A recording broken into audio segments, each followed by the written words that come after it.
दोस्तों क्या आपको पता है कि the statue of unity America की स्टैचू ऑफ लिबर्टी से लगभग 2 गुना ज्यादा बड़ी है, जिसकी हाइट 182 मीटर है। ये स्टैचू इतना बड़ा है कि इस स्टैचू को 7 किलोमीटर की दूरी से भी देखा जा सकता है और ये स्टैचू 61 मंजिला बिल्डिंग के बराबर है। क्या आपको पता है कि इस स्टैचू के निचले भाग के आगे एक बिल्डिंग बनी है जिसमें म्यूजियम और एलिवेटर्स बने हुए हैं। इस स्टैचू में 135 मीटर की ऊंचाई पर एक गैलरी बनाई गई है जहाँ से सरदार सरोवर डैम और आसपास की पहाड़ियों का बेहतरीन नजारा देखा जा सकता है। दोस्तों ये बात शायद आपको ना पता हो कि यह स्टैचू साइस्मिक जोन 3 में बनाया गया है, मतलब कि यहाँ पर अर्थक्वेक्स वगैरह तो आते ही रहते हैं और इसीलिए इसमें ड्यून्ड मास डैम्पर्स नाम का एक इंस्ट्रूमेंट फिट किया गया है जो कि आंधी और भूकंप से होने वाली मूवमेंट को 50% तक कम कर देता है। क्या आपको पता है कि इस स्टैचू के बाहरी हिस्से को 6659 अलग अलग हिस्सों से जोड़ा गया था, जो कि एक बहुत ही बड़ी पजल सॉल्व करने के बराबर था।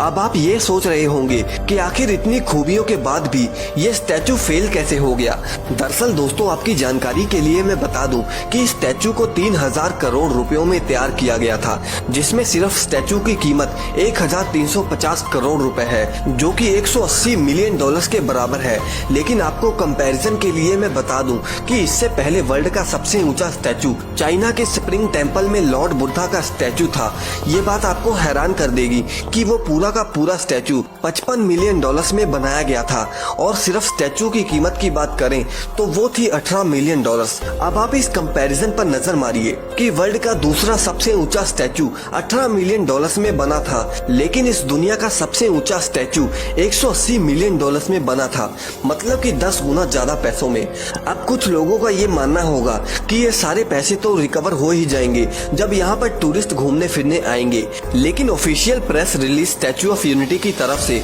1 साल का जब डाटा दिया गया तब उसमें पता चला कि स्टैचू ऑफ यूनिटी को देखने के लिए 1 साल में 27 लाख लोग आए और उससे 1 साल में 80 करोड़ रुपए कमाए गए। लेकिन आपको मैं बता दूं कि अगर आप 3000 करोड़ रुपयों को सिर्फ बैंक में ही सेविंग अकाउंट में जमा कर देते हैं तो वो रकम भी इससे कई गुना ज्यादा पैसों का मुनाफा देती। यानी कि अगर सिंपल लैंग्वेज में कहा जाए तो जो 3000 करोड़ रुपए इस स्टैचू पर लगाए गए हैं ये फ्यूचर में कभी भी पूरे नहीं होंगे, जबकि सरकार का ये मानना था कि ये स्टैचू हर साल 1 लाख करोड़ रुपए जनरेट करेगी। और साथ ही में मैं आपको बता दूं कि इतना सारा पैसा लगने के बाद भी जब स्टैचू ऑफ यूनिटी के आसपास बारिश हुई तब इसमें पानी भी भर गया था। इसके अलावा इस स्टैचू के पास में 2 करोड़ रुपयों का एक डायनासोर का 30 फीट का स्टैचू भी बनाया गया, लेकिन वो स्टैचू भी सिर्फ 1 हफ्ते में ही गिर गया। कुल मिलाकर बात की जाए तो यहाँ सिर्फ और सिर्फ पैसों की बर्बादी यानी कि हमारे दिए गए टैक्स की बर्बादी हो रही है, जो कि शायद खुद सरदार वल्लभ भाई पटेल भी ना चाहते।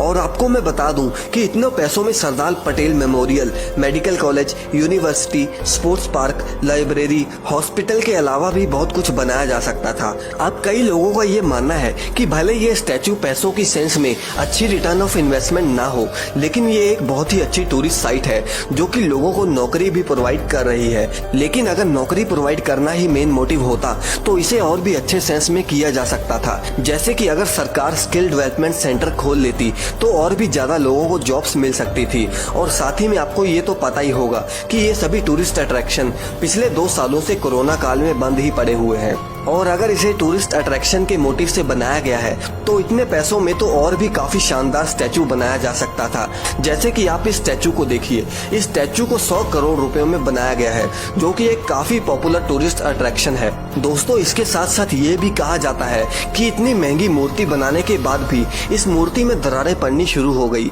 वैसे दोस्तों आप इस स्टैचू को एक फेलियर स्ट्रक्चर मानते हैं या फिर नहीं, हमें कमेंट सेक्शन में जरूर बताएं। और अगर आप इस वीडियो को 10,000 लाइक्स तक पहुंचा देते हैं तो हम इस वीडियो का सेकंड पार्ट भी जरूर लेकर आएंगे।